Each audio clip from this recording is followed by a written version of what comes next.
विधानसभा के समय में भी जोबट क्षेत्र में हम लोगों ने एक बड़ा आंदोलन किया था, याद है कि नहीं? हाँ। पूरा एसडीएम कार्यालय हजारों की संख्या में हमने घेराव किया था ना। वहां पर कलेक्टर महोदय आए थे ना, उन्होंने हमें आश्वासन दिया था उस समय कि आप लोगों की एक भी जमीन इस एरिया की और पूरे जिले की नहीं जाएगी, बोला था ना। उस बीच में भारतीय जनता पार्टी के लोग भी थे, उन लोगों ने भी आश्वासन दिया था ना, हमें दिया था ना, 1 इंच भी आप लोगों की जमीन नहीं जाएगी, बोला था ना।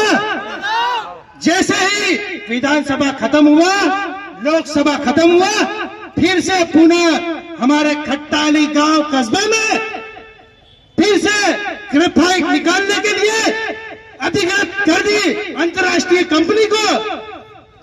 तो मेरा कहना है, जो वर्तमान में सरकार है, पहले तो अंधी भी थी, अब तो बहरी भी हो गई है। पहले अंधी थी, अब तो बहरी भी हो गई है। मेरा कहना है कि इस जिले के हमारे मंत्री साहब हैं, उन्होंने पहले भी आश्वासन दिया था। माधु दादा है, उन्होंने पहले भी आश्वासन दिया था। हमारे सभी इस जिले के कलेक्टर, उन्होंने भी आश्वासन दिया था। लेकिन इस विधानसभा और लोकसभा खत्म होते से ही फिर से ग्रेफाइट निकालने का काम किया है। आदिवासी इतना बेवकूफ नहीं है, ज्यादा आप अंधेरे में नहीं रख सकते हो। और जो वर्तमान सरकार है, वो हमेशा आदिवासियों का शोषण, अत्याचार, आदिवासियों को मारने का काम करते हैं। आज मनोवर में हमारे लोगों को अंतर्राष्ट्रीय धारा लगा के उन्हें रासुका लगाई जा रही है। हमें हमारा अधिकार है, हमारा हक मांगने की अधिकार है। अभी मैं माछलिया से हूं, मुझे आज भी याद है, माछलिया में फाटा डैम बनाए ना। वो बात 25 से 27 साल पहले की बात है, 20 साल पहले की बात है। वहां पर सरकार ने हमारी जमीनें ली, सरकार ने बोला आप लोगों को मुआवजा दिया जाएगा। मुआवजा कितना? 20 लाख, 25 लाख, 5 लाख, 2 लाख। आज वो पैसा खत्म, मुआवजा खत्म, आज हमारी जमीन चली गई। आज मैं 35 का हो गया हूं, लेकिन हमारी जमीन चली गई। ऐसा ही करके सरकार ने ककराना जो डैम, ककराना में जो हमारे लोग हैं, जिन लोगों को सरदार सरोवर डैम बनाए, वहां पर गुजरात में बनाए ना, वहां पर भी हमारे लोगों को बोला आपको सरकार अच्छा मुआवजा देगी, अच्छा पैसा देगी और गुजरात में आप लोगों को जमीनें देगी। जिन लोगों की ककराना पूरी पट्टी में जमीनें गई है ना, आज गुजरात में वो टीन शेड के अंदर रह रहे हैं। वो इतनी बुरी हालत है। और डैम बना है गुजरात में, जमीनें गई है हमारे ककराना में। पूरा पानी के मजे गुजरात के लोग ले रहे हैं ना। पूरी नहर गुजरात के मजे ले रहे। सरकार बोल रही है कि हम जन जन घर घर तक पानी पहुंचाएंगे। कहां पानी पहुंचाओगे? वो जो सरदार सरोवर डैम बना है, वहां देख लीजिए, पूरा गुजरात मजे ले रहा है ना। हमें बेवकूफ समझती है सरकार, जो वर्तमान में वो आदिवासी हितैषी नहीं है, वो आदिवासी विरोधी है। वो आदिवासी को खत्म करना चाहती है। आप समझ लीजिए।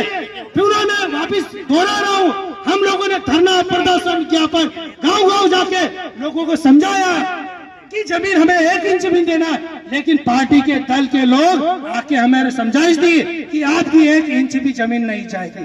तो फिर से ये 600 एकड़ जो खट्टाली के आसपास कस्बा है, फिर से अधिकृत क्यों किया गया? सवाल और जवाब तो बनता है कि नहीं? आज ये खट्टाली की बारी है। अलीराजपुर में पूरे 76 गांव है, 76, जो कि धीरे धीरे ग्रेफाइट, खनिजे, ऐसी व्यवस्था निकालने वाले। मेरी लड़ाई मेरे समाज के लिए। मेरा कहना है आज जमीन चले जाएगी, हम तो कुछ 50% हो चुके हैं, लेकिन हमारे जो बच्चे हैं, आने वाली पीढ़ी, वो क्या करेगी? हम हमारा लकड़े जलाने का क्या काम करेंगे? खेती क्या करेंगे? आप इस पे विचार कीजिए। और हम लोग जय जो सामाजिक संगठन जो 2013 से कहीं ना कहीं समाज के हित में बात करता था, आदिवासी हित के लिए काम करता है, वो हमेशा जयस आप लोगों के साथ में हमेशा खड़ा रहता है। हम लोग दिन रात हो, हम लोग 2013 से काम कर रहे हैं। सरकारों की नीति ऐसी है, हम लोगों ने गांव-गांव जाकर लोगों को समझाइश दी, जल जंगल जमीन बचाने का काम किया हमारे लोगों ने, हमने समझाइश दी। तो अभी वर्तमान सरकार हमारे लोगों को रासुका दे करके जिले में, अलीराजपुर जिले में लोगों को, हमारे साथियों को जिला बदल कार्रवाई करती है। गजब, जिन लोगों के पर अपराध है 50-50, 60-60, हमारे साथी के तो 1 से 2 भी नहीं थी। मुकेश रावत भाई है जो हमारा साथी है, उसके ऊपर जिला बदल कार्रवाई करी बेवजह छोटे मोटे केसेस के लेकर। तो ये सरकार समझ में नहीं आ रहा करना क्या चाहती। सरकार आदिवासी को खत्म करना चाहती है। विक्रम भाई बोल रहे समय का ध्यान रखे, लेकिन समय का तो हमने 1.5 साल पहले भी ध्यान रखा था। उस समय भी धरना दिया था, उस समय भी आंदोलन किया था, लेकिन इस बार हम लोगों को डटे रहना पड़ेगा और हम संवैधानिक लड़ाई लड़ेंगे। हम कभी उत्पाद नहीं मचाएंगे, हम लोग कोई दादागिरी नहीं करेंगे, हम संवैधानिक बात करेंगे। हमारा दायरा रहेगा और हमको कोर्ट में जाना पड़ेगा तो हम कोर्ट में जाएंगे। आज खट्टानी में जो ग्रेफाइट खनिज हो रहा है, कंपनी आ रही है, मेरा मानना है हम जब कलेक्टर साहब के चेंबर में जाते हैं, एसडीएम साहब के चेंबर में जाते हैं, तो बोलते हैं साहब से मिलना है, तो वहां का प्यून आता है, बोलता है साहब अभी मीटिंग में बैठे, आप बाहर बैठिए। ऐसा होता है ना, यही होता है ना। जब हमारे गांव में बड़ी कंपनी विदेश से आई है, यहाँ पर बड़ा डीलर है, यहाँ पर जब खट्टानी गांव में वो ग्रेफाइट कैसे खनन करेगी बिना पूछे, बिना परमिशन। मेरा कहना है मेरे गांव में, मेरे घर में आया कोई आदमी बिना पूछे किचन में जाएगा क्या? खाना बनाने जाएगा ना? तो सरकार अंधी भी है और बेरी ऐसी सरकार का हम लोग विरोध करते हैं। समय का अभाव है, देखते हुए हमें कैसी भी लड़ाई लड़ना पड़े, हम संवैधानिक लड़ाई लड़ेंगे, कानून की प्रक्रिया से लड़ेंगे, हम उत्पाद नहीं मचाएंगे, लेकिन हमको लड़ना पड़ेगा तो हम लड़ेंगे कि नहीं लड़ेंगे?